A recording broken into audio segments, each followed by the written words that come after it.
খুলে দেখো, কবরটা ভেঙে দেখো, ভাঙার পরে দেখবা হযরত দাউদ আলাইহিস জিন্দা শুয়ে আছেন। আমার বন্ধুরা, আল্লাহর ওলিরা মরে না, আল আউলিয়া লা ইয়ামুত, আল্লাহর ওলি কোন মরে না, তার ইন্তেকালের পর জিন্দা থাকে। আমার ভাইয়েরা, বন্ধু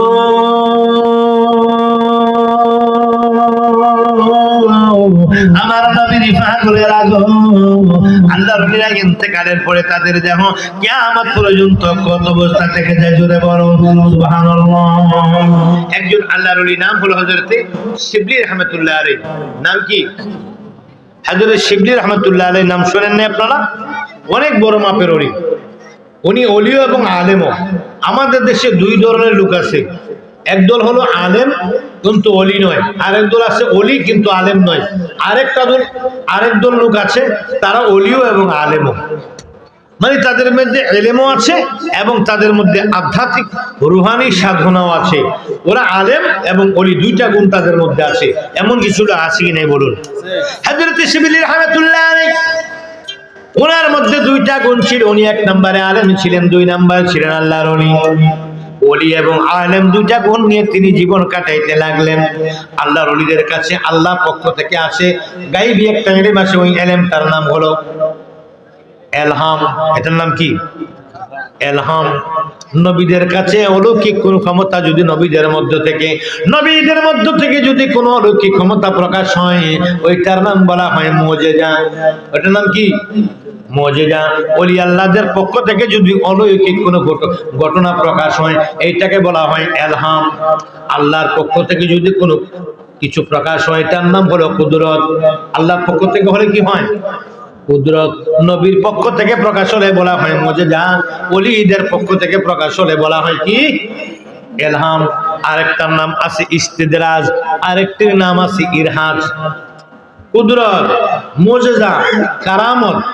কুদরত, মুজিজা, কারামত, ইরহাজ, ইস্তিদরাজ, পাঁচটা। কয়টা হলো?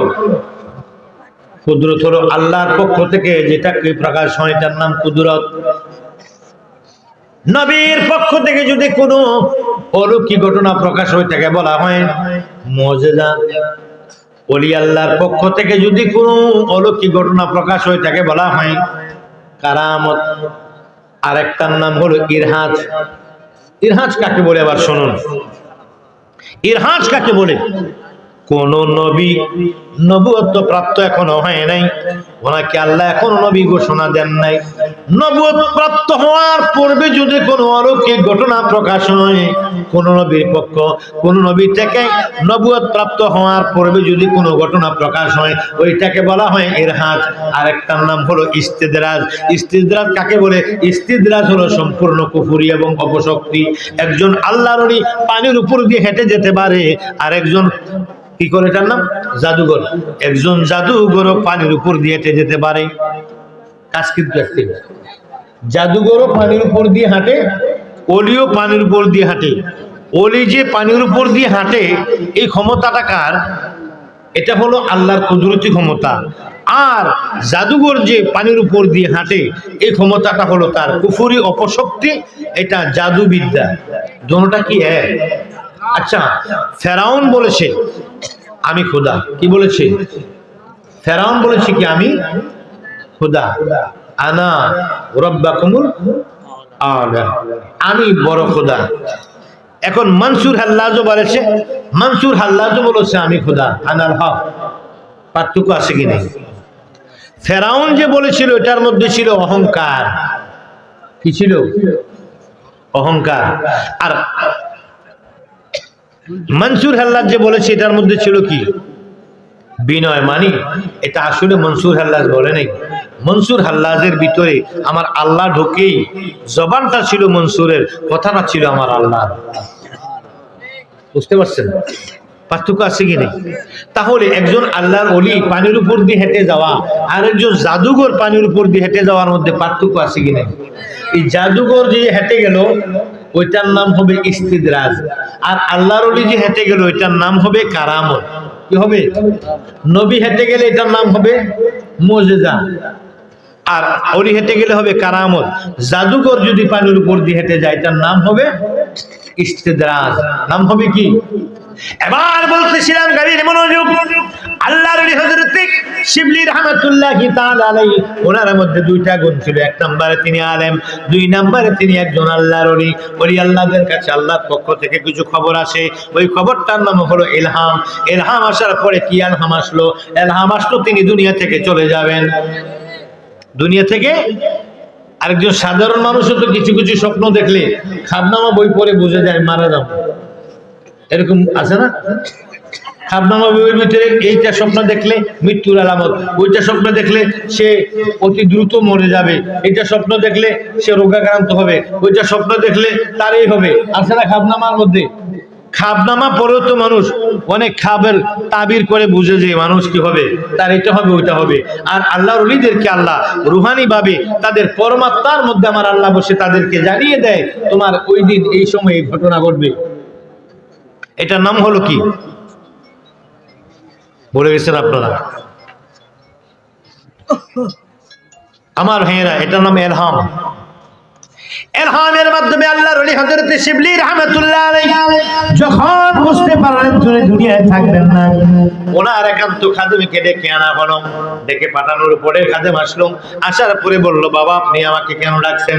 হযরত শিবলি রাহমাতুল্লাহ আলাইহি বললেন, বাবা আমার এলাকার মধ্যে একজন চোর আছে, ওই লোকটা কি অন্য কোনো জিনিস চুরি করে না, কারো গাছের ফল চুরি করে না, কারো জমিনের ফসল চুরি করে না, কারো ঘরের বউ চুরি করে না, কারো ঘরের বই মহিষ চুরি করে না, কারো দোকানের কোনো কি দোকানের মাল চুরি করে না। কোনো মানুষ যদি মারা যায়, কোনো মানুষ ইন্তেকাল করলে তার মৃত্যু যেদিন তাকে মাটি দেওয়া হয়নি, কবরের মধ্যে গিয়ে তার কবর থেকে কাফনের কাপড়গুলো তুলে নিয়ে হয়, ওই লোকটাকে উলঙ্গ করে, ওই লোকটাকে বস্ত্রহীন করে কাফনের কাপড়গুলো তুলে নিয়ে আসা হয়।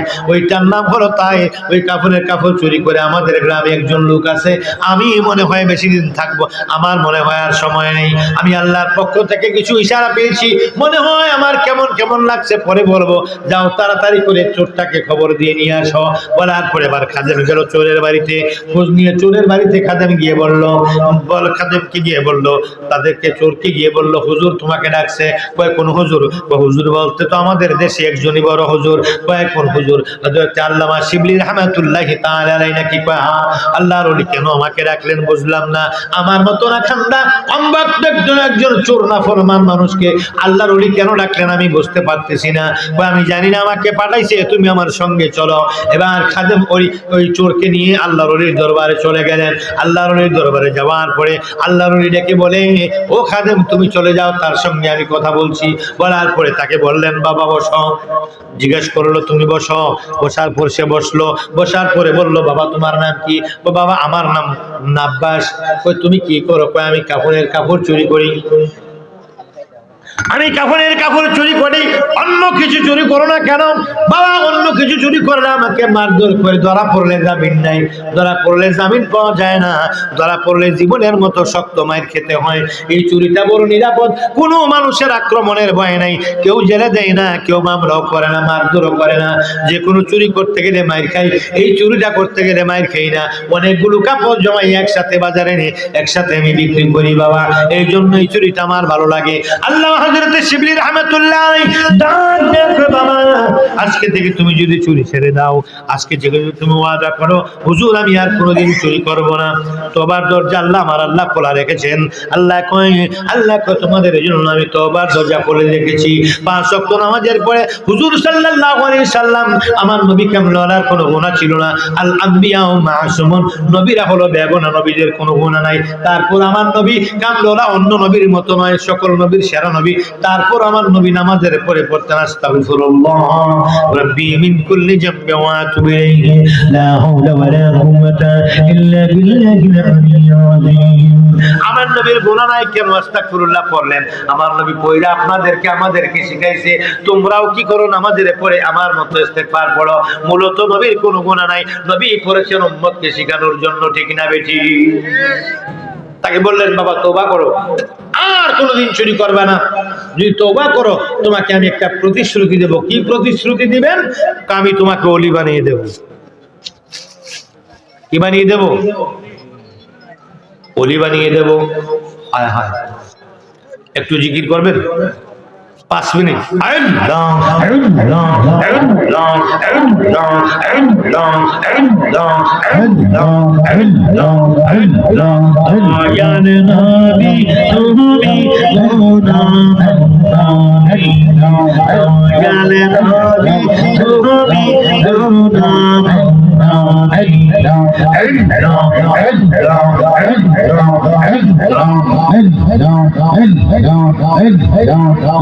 পাপি রূপ তারাবে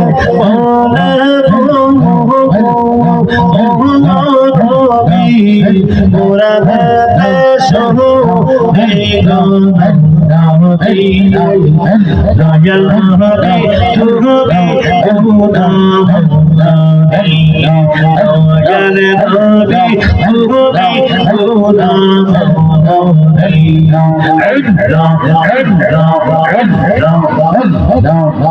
রহমতের ভান্ডার তুমি নূরে পানি গো নবী তুমি নূরে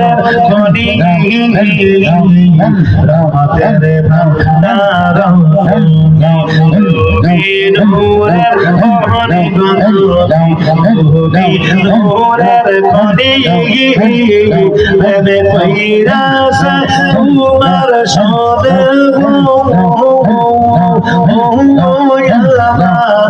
আল্লাহ করে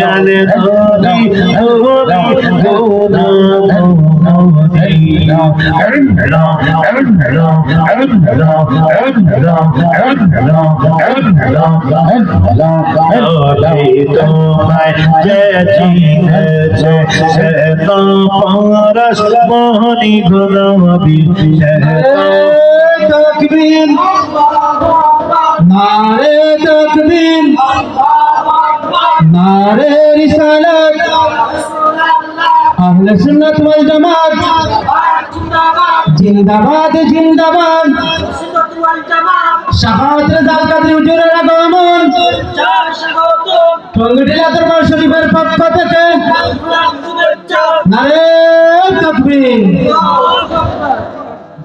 সকলে বলুন আলহামদুলিল্লাহ সবাই বলুন জোরে আলহামদুলিল্লাহ সম্মানিত প্রিয় উপস্থিতি লক্ষ্য করুন এতক্ষণ আমরা যার অপেক্ষা অপেক্ষিত ছিলাম শুধু চট্টগ্রাম থেকে আগত সুমিষ্টিবাসী তরুণ বক্তা হযরত মাওলানা শাহাদাত রাজা কাদরি হুজুর আমাদের সম্মুখে উপস্থিত হয়ে গেছে। এখনো যারা রাস্তাঘাটে দোকানপাটে ঘোরাফেরা করতেছে আপনারা যারা ঘোরাফেরা না করে আমাদের মাহফিলে এসে বসে যান। এখন পাগড়ি অনুষ্ঠান হবে, এখন পাগড়ি অনুষ্ঠান হবে। আপনারা এখনো যারা রাস্তাঘাটে ঘোরাফেরা করতেছেন দয়া করে আমাদের ইন্তেজামিয়া মাহফিলে এসে বসে যান। সকলে বলুন আলহামদুলিল্লাহ। একজন বক্তা আসার পরে আরেকজন যার মধ্যে কাণ্ডজ্ঞান আছে কখনো আরো আলোচনা করে না, একজন বক্তা নিয়ে আসলে বুঝতে হবে যে আমার সময় শেষ। আমি কথাটা আপনাদেরকে 1 মিনিটে বুঝিয়ে দিচ্ছি।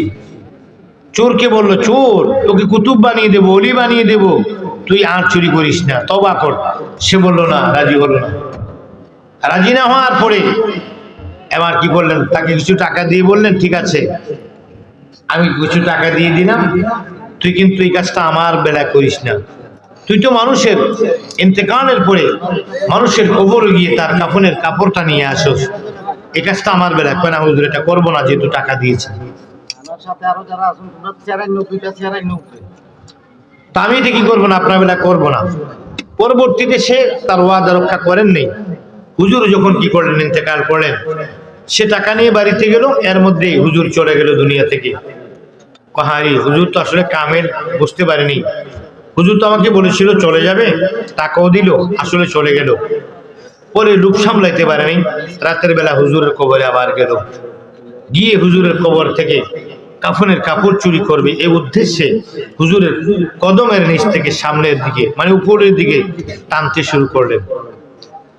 টানতে টানতে যখন হাঁটু পর্যন্ত আসলেন, আল্লাহর ওলিদের সবসময় উজু থাকে, কি থাকে, মানে তাহারত, মানে পবিত্রতা থাকে। ওরা পবিত্র থাকতে পছন্দ করে।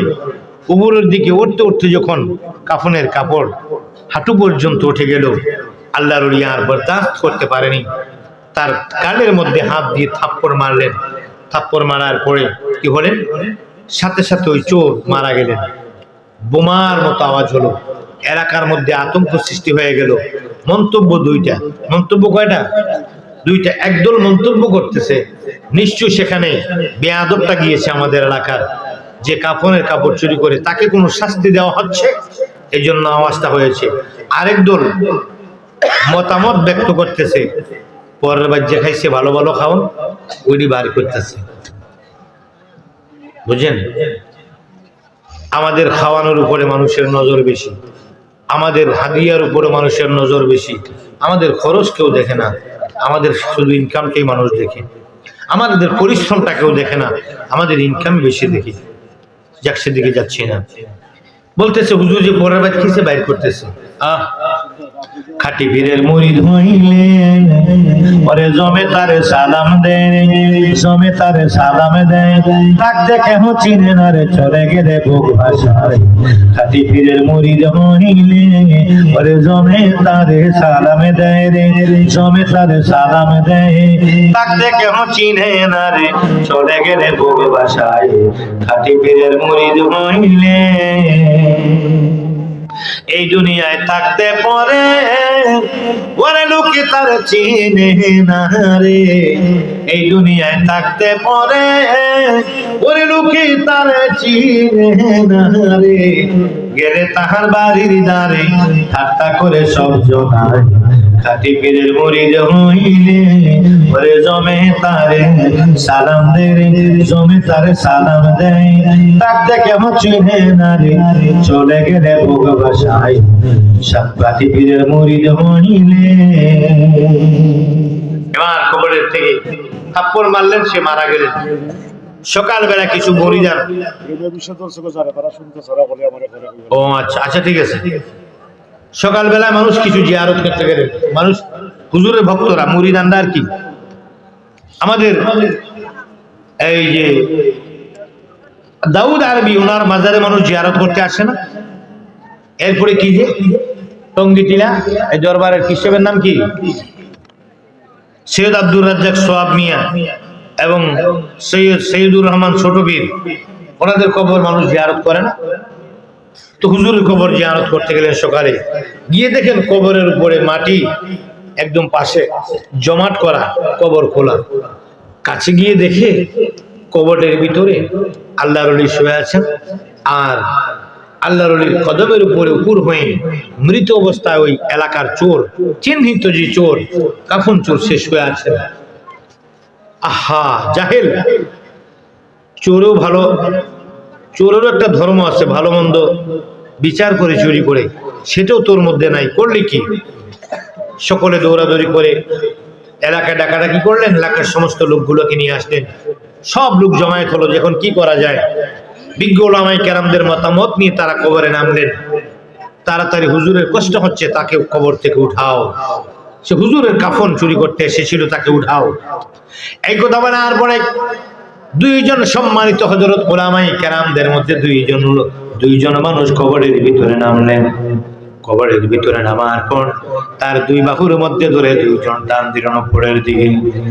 তার দুই কি করলেন, সে যে মাত্র কাফনের কাপড় নিচের দিক থেকে উপরের দিকে টানতে শুরু করলেন, আল্লাহর ওলি জিন্দা হয়ে তাকে থাপ্পড় মারার পরে মারা গেলেন।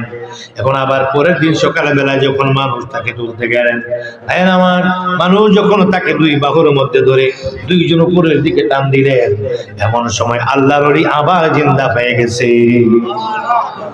আল্লাহর ওলি জিন্দা হয়ে বলে, বাবা তোমরা আমার কবর থেকে না, এই কাফন চোরকে তোমরা আমার কবর থেকে নিও না। ওকে আমি দুনিয়ায় টাকা দিয়েছিলাম আমার কবরে যেন না আসে, আমার কবরে এসে যেন সে কাফনের কাপড় চুরি না করে। সে ওয়াদা ভঙ্গ করে আমার কবরের ভিতরে, ওয়াদা ভঙ্গ করে কাফনের কাপড় চুরি করার জন্য আসলো।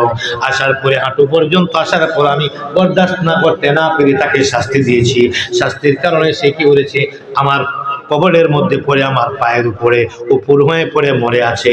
এখন তোমরা যখন তাকে তুলতে আসলাম, তোমরা যখন তাকে নিতে আসলাম, তার ডানার মধ্যে যখন ধরলাম, তার বাহুর মধ্যে যখন ধরলাম, তাকে যখন উপরের দিকে তোমরা আরোপ করলাম, এমন সময় আমার আল্লাহ ডাক দিয়া কয়, ও শিবলি, তাদেরকে বলে দাও তারা যেন চোর লোকটাকে যেন উপরের দিকে না উঠায়, তারা চোরকে সহ যেন মাটি দিয়ে দেয়। কারণ হলো, ও শিবলি, তোমার কদমের সঙ্গে মৃত্যুর পরে তোমার কদমের সঙ্গে 12 ঘন্টা লেগেছিল।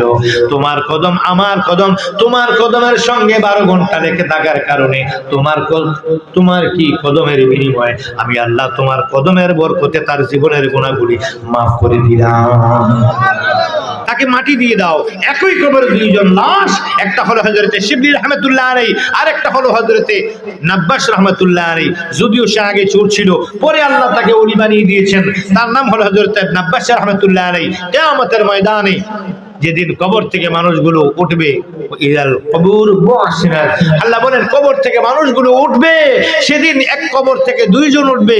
একজন হলো হযরতে শিবলি রাহমাতুল্লাহ আলাইহি, আরেকজন হলো হযরতে নাব্বাস রাহমাতুল্লাহ আলাইহি। দুইজন কবর থেকে উঠবে। আল্লাহর ওলি কবরে জিন্দা থাকে। এখন প্রমাণ হয়েছে কিনা বলুন? প্রমাণ হয়েছে কিনা? প্রমাণ হয়েছে কিনা বলুন? একটা হলো ঈমান আর একটা হলো প্রমাণ।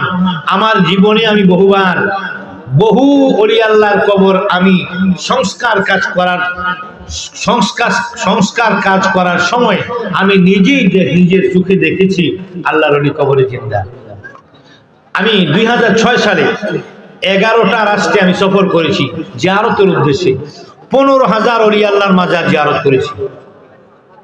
এর মধ্যে আমি সচক্ষে 2টা সংস্কার কাজের সময় 400 বছর আগের একজন আল্লাহর ওলির মাজারে সংস্কার কাজ করার সময় ওনাকে জিন্দা অবস্থায় দেখেছি। বাংলাদেশে আমি 2জন আল্লাহর ওলির কবরে ইন্তেকালের বহুদিন পরে আমি সরাসরি দেখেছি কবরে তারা 2জন। একটা আমার পাশের বাড়িতে, পাশের এলাকায়, ওটা আমি নিজে দেখিনি, তবে আমার এলাকার হাজার হাজার মানুষ দেখেছে। আর 2টা লাশ আমি কবরে দেখেছি ইন্তেকালের বহু পরে, তারা জিন্দা। একটা হলো ঈমান আর একটা হলো প্রমাণ। যেটা দেখেছি সেটার ঈমান নাই, সেখানে প্রমাণ। যেটা না দেখে বিশ্বাস করি সেটা ঈমান। সূর্য উঠবে সকালে, এটা ঈমান। সূর্য উঠেছে, সকাল হয়েছে, এটা প্রমাণ। বন্ধুরা আমার, হুজুরকে বসিয়ে রেখে ওয়াজ করা, আমি কোনোদিন কোনো বক্তাকে রেখে 1 মিনিটও ওয়াজ করি না। তো এমন এক জায়গায় গিয়ে আটকা পড়েছি, কথাটা শেষ না দিলে আপনাদের মনে কষ্ট হতে পারে। সেজন্য আমি 1 মিনিটও মাইকে রাখি না। কোনো বক্তা, কোনো আলেম যদি আমার পরে আসে, সে কাজটা আমি কোনোদিন করি না, সিনিয়র হোক আর জুনিয়র হোক। হ্যাঁ, আমি আপনাদের এলাকার আসলে নতুন না, অনেক পুরাতন। আমি আমার আজ থেকে বহু বছর পূর্বে আপনাদের ওই যে বাস স্ট্যান্ডে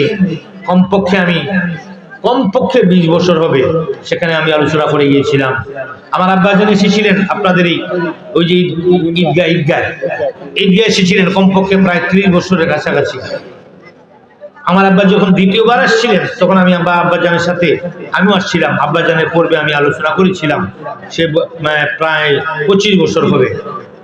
হ্যাঁ, আমার আব্বাজান কিবলা, আপনারা যে দোয়া করবেন, আমার আব্বাজান কিবলা ওলি কামেল, আওলাদে ওলি, ঐতিহ্যবাহী সাদকপুর ফকির বাড়ি দরবার শরীফের আলা মুর্শিদ আব্দুল আলী রহমতুল্লাহ এর আওলাদ। বর্তমানে বুড়িচং নজরুলিয়া দরবার শরীফে যিনি শুয়ে আছেন, আল্লামা পীর নজরুল ইসলাম সাদকপুর রহমতুল্লাহ আলাইহি। উনি আমাদের ব্যক্তিগত একটা সিলসিলা আছে, তরিকা আছে, আমরা বংশগতভাবে পীর হলেও আমার আব্বাজান খোলা কথা বলতে আমি কোনোদিন ভয় পাই না। আমি দাওয়াতের পরোয়া করি না। আমি হক কথা বলতে কোনোদিন কাউকে ভয় পাই না, খোলা কথা বলছি। আমার আব্বাজান শ্যামার পাগল ছিল। শ্যামা বুঝেন আপনারা? আমার আব্বা শ্যামার পাগল ছিল। শ্যামা করার জন্য, শ্যামার খোরাক নেওয়ার জন্য তরিকায়ে মাঝ ভান্ডারিয়া গ্রহণ করেছেন পরবর্তীতে। কিন্তু তিনি ব্যক্তিগতভাবে একজন পীরের আওলাদ, কিন্তু ওনার খোরাক হচ্ছে না। উনি ওনার আত্মার প্রশান্তির জন্য গৌসুল আজম মাঝ ভান্ডারির দরবারে গিয়ে নূরের প্রেমের কানেকশন লাগিয়ে শ্যামা মাহফিলকে তিনি পছন্দ করতেন। উনি ছিলেন জজবা সম্রাট, উনি ছিলেন সানিও রুমি। উনি দুনিয়া থেকে পর্দা করেছেন 15 সালে, 2015-তে। এখন 9ম উরুস মোবারক আগামীকাল আমার আব্বার উরুস। আমি এখানে আগামীকাল থেকে শুরু, 9 তারিখ থেকে শুরু, 11 তারিখ পর্যন্ত চলবে। মেন ডেট হলো 10 তারিখ। আমার আব্বা জান আশিকে রাসূল ইন্তেকালের 22 দিন পূর্বে আমাকে বলে গেছেন, ও বাবা শেখ সাদি আব্দুল্লাহ, আমি 22 দিন পরে চলে যাব, আমাকে আর টাকা নষ্ট করো না। আমি সিঙ্গাপুর নিতে চেয়েছিলাম আব্বাকে, আব্বা দেয়নি, বলে আমি তো 22 দিন পরে চলে যাব। আমার দয়াল নবীর সাথে কথা হয়েছে, সুবহানাল্লাহ বলেন। আমার আব্বাজান বৃহস্পতিবারে যাবেন, সোমবারে আমাকে বলেছেন, বাবা আমি আগামী বৃহস্পতিবার বিকেলে চলে যাব, আমাকে তাড়াতাড়ি আমার হুজরা শরীফে নিয়ে যাও, হাসপাতাল থেকে এখনই রিলিজ করো। রিলিজ করে আমার আব্বাকে আমি হুজরা শরীফে নিয়ে গেলাম। আব্বা বলল, আমি বিদায় নেওয়া পর্যন্ত, বৃহস্পতিবার বিকাল 3টা পর্যন্ত তুমি আমার পাশে দাঁড়িয়ে দাঁড়িয়ে আমার নবীজির শান আর আমার নবীজিকে দাঁড়িয়ে দাঁড়িয়ে সালাম দাও, মানে কিয়ামে মুস্তাফার মাধ্যমে, সালাতু সালামের মাধ্যমে তুমি আমাকে সময় কাটিয়ে দাও। আমি রাত জেগে পালা জেগে, আমার ছোট ভাই, আমার চাচা, আমি, আমাদের আব্বার মুরিদানরা সহ সোমবার থেকে রাত্র থেকে বৃহস্পতিবার বিকাল 3:10 পর্যন্ত রসুল পাকের কিয়াম অবস্থায় আমরা ছিলাম। আমার আব্বা রসুলের জিক্রে মুস্তাফা অবস্থায় আমার আব্বা দুনিয়া থেকে বিদায় নিয়েছেন। আমার আব্বা জান ছিলেন আশিকে রসুলদের মধ্যে আলা দরজার একজন আশিকে রসুল, ফেদায়ে গৌসে পাক ছিলেন, ফেদায়ে গৌসুল আজম ভান্ডারী ছিলেন। আমার আব্বা জান দুনিয়া থেকে পর্দা করেছেন। নবম উরুস আগামীকাল থেকে শুরু, 11 তারিখ পর্যন্ত চলবে। আপনাদের সকলকে দাওয়াত। ঐতিহ্যবাহী সাধুপুর ফকিরবাড়ি দরবার শরীফ, এটা বুড়িচং উপজেলা কুমিল্লা। কিন্তু আমরা বর্তমানে আমার আব্বাজানের রওজাটা দরবার শরীফে না করে আমরা এখন নতুন আরেকটি দরবার করেছি বুড়িচং প্রপারে সদরে, এটার নাম হলো নজরুলিয়া দরবার শরীফ। সেখানে আমার আব্বাজার রওজা, সেখানে উরুস হবে। আপনাদের সকলকে দাওয়াত। আসসালামু আলাইকুম। ও এখানে মুফতি সাহেব হুজুর একটা এই পয়েন্ট তোলে করেছেন, যুবক ছেলেরা আমার কণ্ঠ থেকে একটি কি যে বলে একটি মুর্শিদি শান শুনতে চেয়েছে, তাদের তাদের মানে পছন্দের, ওটা না বলে গেলে আবার মুফতি সাহেব হুজুরের মনে রাগ করতে পারে। ওটা বলেই আমি মুহতারাম হযরত মাওলানা আজকের মাহফিলের যিনি প্রধান অতিথি মোহাম্মদ শাখাওয়াত হোসেন রেজাল কাদেরী, বর্তমান যোগ উপযোগী তরুণদের জন্য, যুবকদের জন্য, যুবক বৃদ্ধ আশিক রাসূল সবার জন্য উনি একটি উপহার সুন্নি জামাতের উনি আলোচনা করবেন। আমি একটি শান ছোট্ট করে বলে আমি বিদায় নিচ্ছি। আমার যুবক এটা আমার থেকে একটু তারা চাচ্ছে, সেজন্য আমি বলছি, প্রেমের বিষে দরসা গোসারি কি করিবে ও যায় তার গবিষে পরাণ যায়, প্রেমের বিষে পরাণ যায় গো, আইরে পরাণ যায়, প্রেমের বিষে পরাণ যায় গো। বলো যুবকেরা বলো, প্রেমের বিষে দরসে গো যায় কি করিবে তার বিষে পরাণ যায়, প্রেমের বিষে পরাণ যায় গো। লাইলির প্রেমে পাগল হইয়া মজনু গেল আগল হইয়া বিষে পরাণ যায়, প্রেমের বিষে পরাণ যায় গো। পরাণ যায়, প্রেমের বিষে পরাণ যায় গো। যতন প্রেমের গো বিষে প্রেমিক বিনে বুঝবে কিসে গো বিষে পরাণ যায়, প্রেমের বিষে পরাণ যায় গো। পরাণ যায়, প্রেমের বিষে পরাণ যায় গো।